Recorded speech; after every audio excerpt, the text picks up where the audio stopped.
T Diaries. So a little story.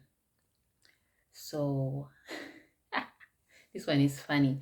And by the way, today I came with my hair. So this summer I decided to cut my hair because I remember the day that I cut my hair, I was actually going to do braids, but it was a hot day and I was thinking to myself like, if today is so hot and I'm planning to do braids, how hot is it going to be the following days or the weeks to come, or because summer is pretty hot, like it's pretty hot, and you wouldn't want to have anything touching your neck, or it's just crazy. So on that day I was like, you know what, aside with the braids, and I cut my hair myself.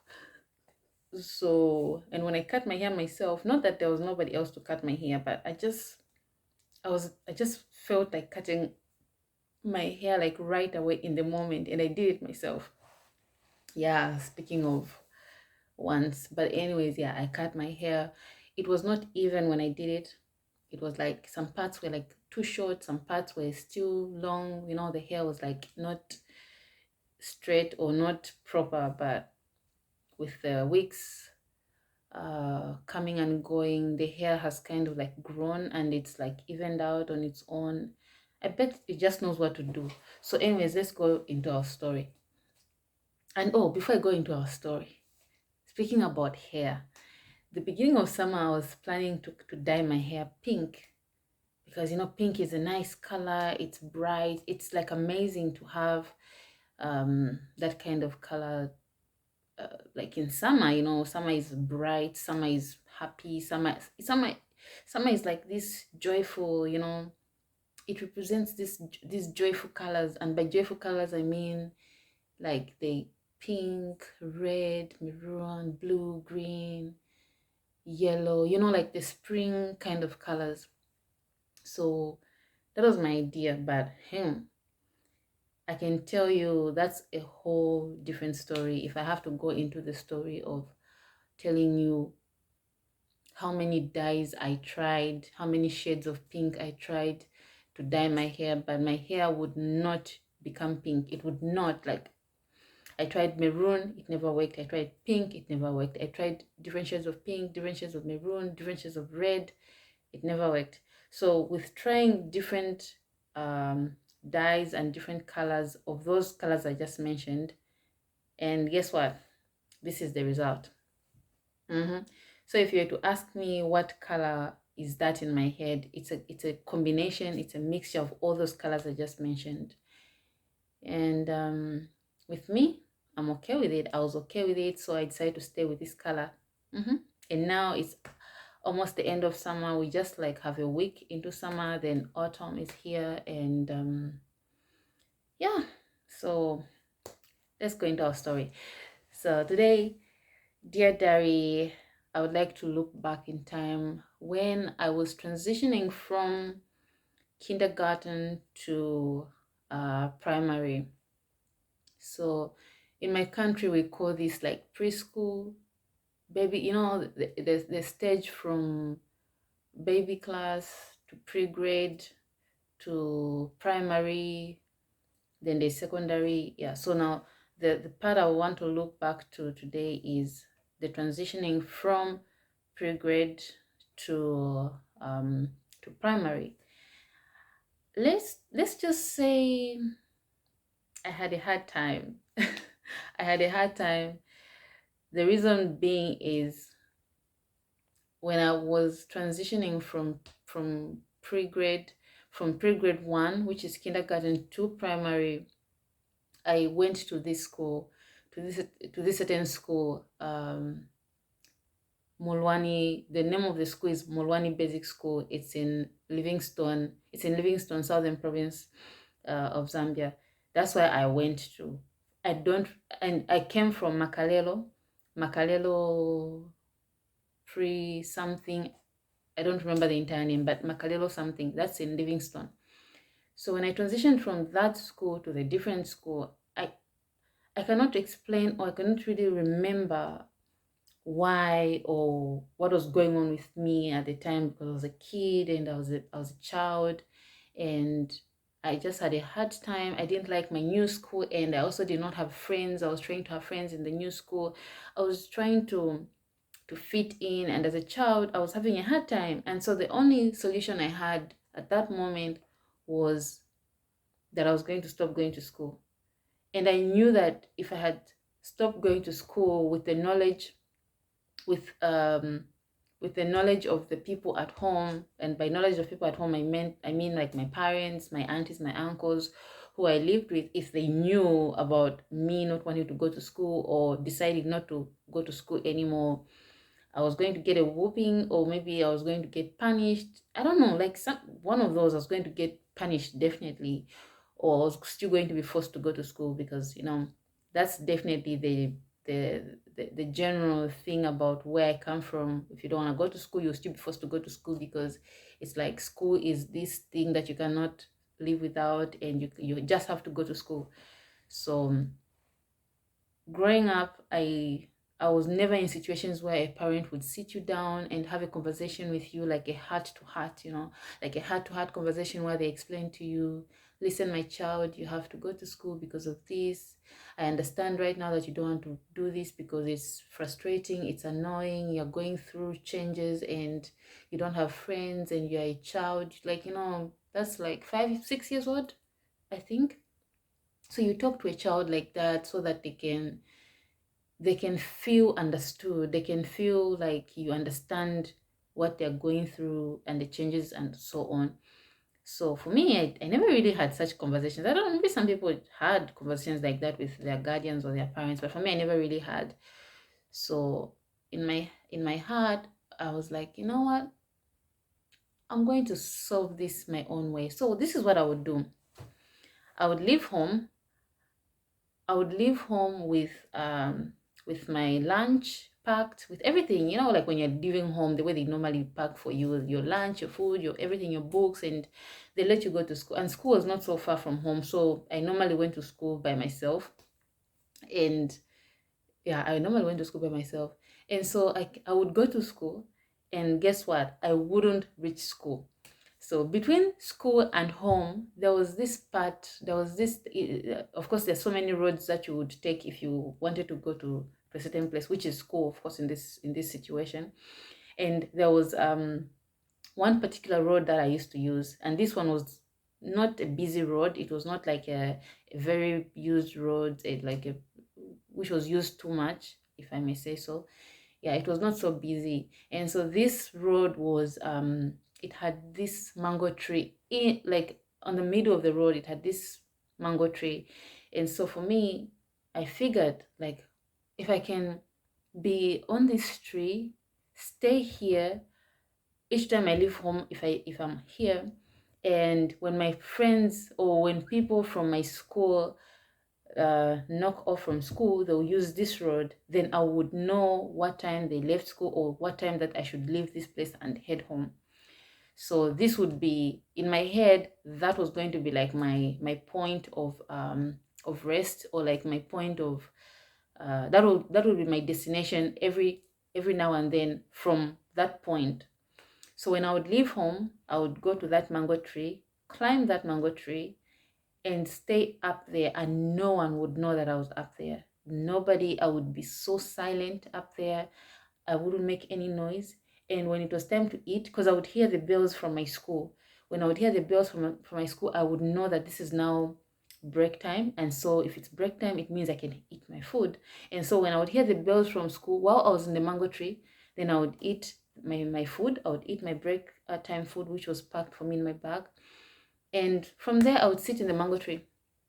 Honestly, the only memory I have, that I just used to sit and be on the lookout. I would look this way, okay, checking out who is passing below the mango tree or under the mango tree, or looking this way, looking in all directions. So I was on the lookout the entire time that I would be in the mango tree.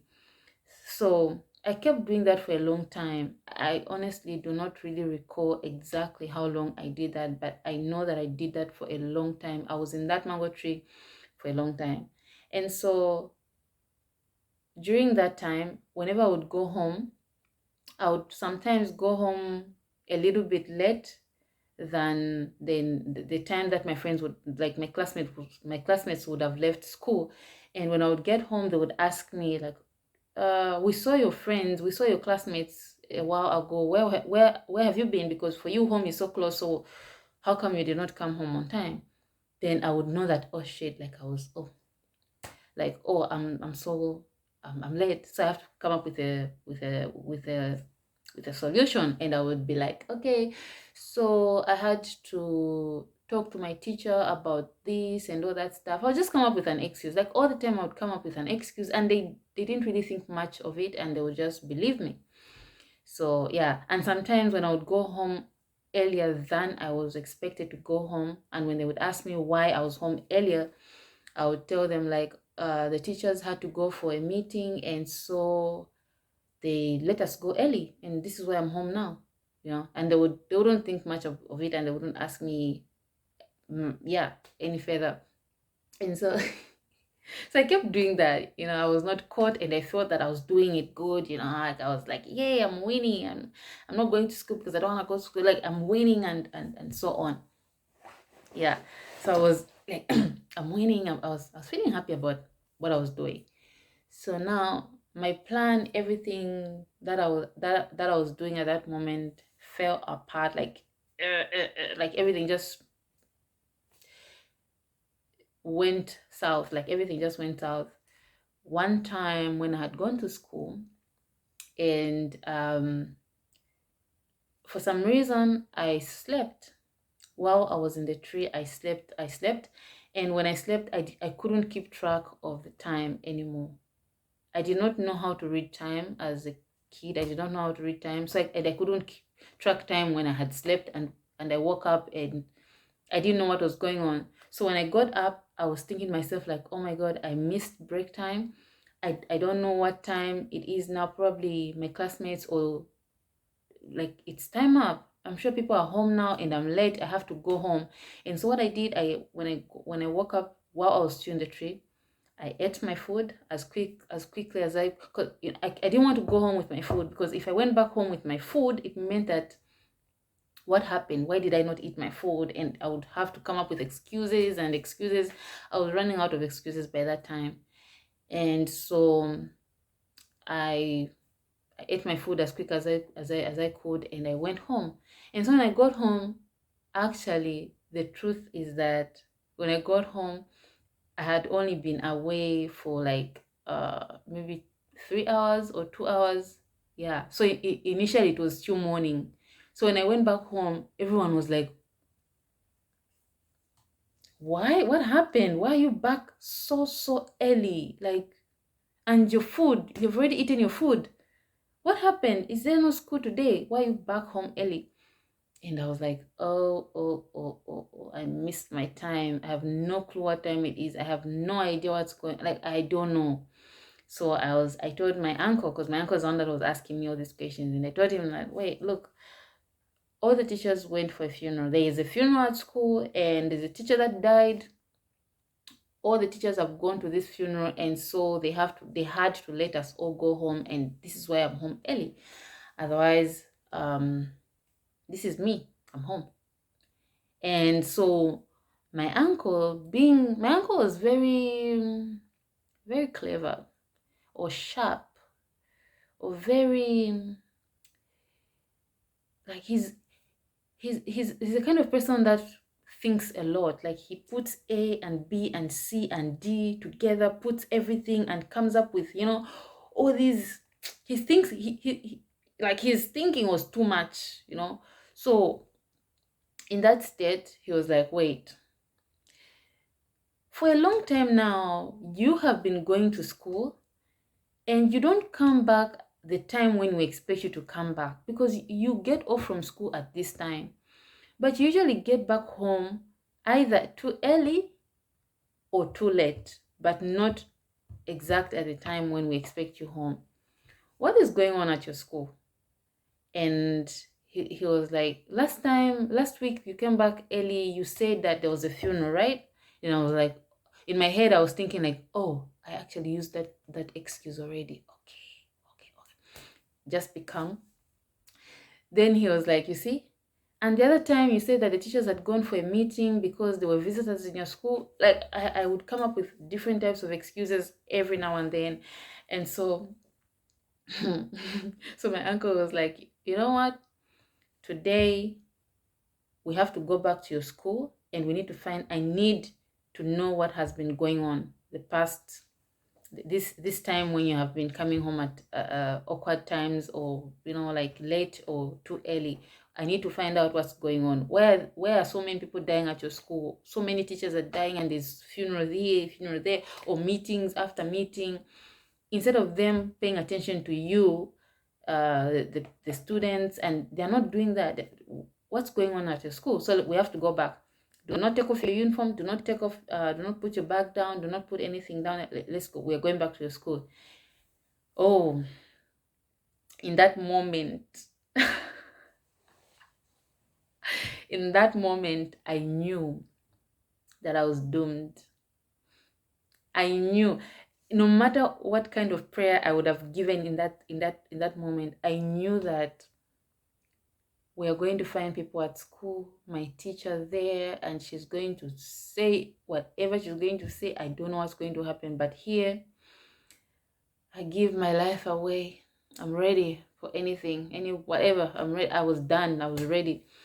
So my uncle held my hand, and we walked to my school. And when we got to my school, it was just after break time. Yeah, when we got there, it was like not long after break time. And my teacher was like, when we got to my class, my teacher was so happy to see me. She was super excited. I remember her expressions when she first saw us. I may not really remember exactly, but I remember she was super excited, and she came. She was like, oh my God, where have you been? We have been missing you so much. You have missed out a lot on school, but don't worry, I have put everything aside. You're going to be okay. Everything is going to be fine. What was going on? Were you sick? What was happening? Did you travel out? What happened? And she was asking my uncle, like, what happened? Where has she been? Because she has not been coming to school at all. She has not been coming to school at all. And my uncle was very direct, and he said, this girl has been coming to school. At home, what we know is that this girl has been coming to school. So what you're telling me right now is news. It's something that we don't know about. Ugh. So, long story short, they caught me. They caught me with my lies that day, and I was whipped. And it was from that day. Let me even remember the year. That was when I was in first grade. So that was 2002. From that day in 2002. From that day in 2002, I vowed never ever to miss school for any stupid reasons, or for any reason that would not make sense at all. So this is why now I think that in my life, every time, the times when I got sick, and I would have simply stayed home and not gone to school, I chose to still go to school, and because of that experience I had. So yeah, I was whipped that day. I learned my lesson, and the lesson I learned that day was simply do what they tell you to do. And as a kid, just go because these people are not going to listen to you. But anyways, I just feel that as a parent, you need to be willing to be a child again, and listen to your child and their worries, their concerns, and all those things that worry them. It's not necessary that as a parent you should always be hardcore, so rigid, so tough, so uptight, all those things. Sometimes just try to be a kid. Try to be in your child's shoes and understand them for how they feel in the moment, and advise them. And sometimes all kids, like for me, I think a hug in that at that time would have like made me feel better, and I would have not done what I did. I would have received sympathy or whatever you can call it. I would have received all this from my you know like a hug or something. But I got a whipping, so I learned my lesson anyway. So yeah, so tea diary. So that was just looking back at that. Yeah, about me and my mango tree. Me and my mango tree. And I think that tree does not exist. I, I think it's not there anymore. With this development going on, the roads being refurbished. What do you call this word? Refurbished. Hey, with these roads being made all nice, all clean, all classic, and all these things. I think that tree does not exist. It's been a long time. I mean, this is 2022, and that was like 2002. That's a long time. So I believe and I think that the tree does not exist no more. Hmm. Anyways, it has been me from Tea Diaries. See you next time. Be good, make good choices, and be careful out there. So see you in the next video.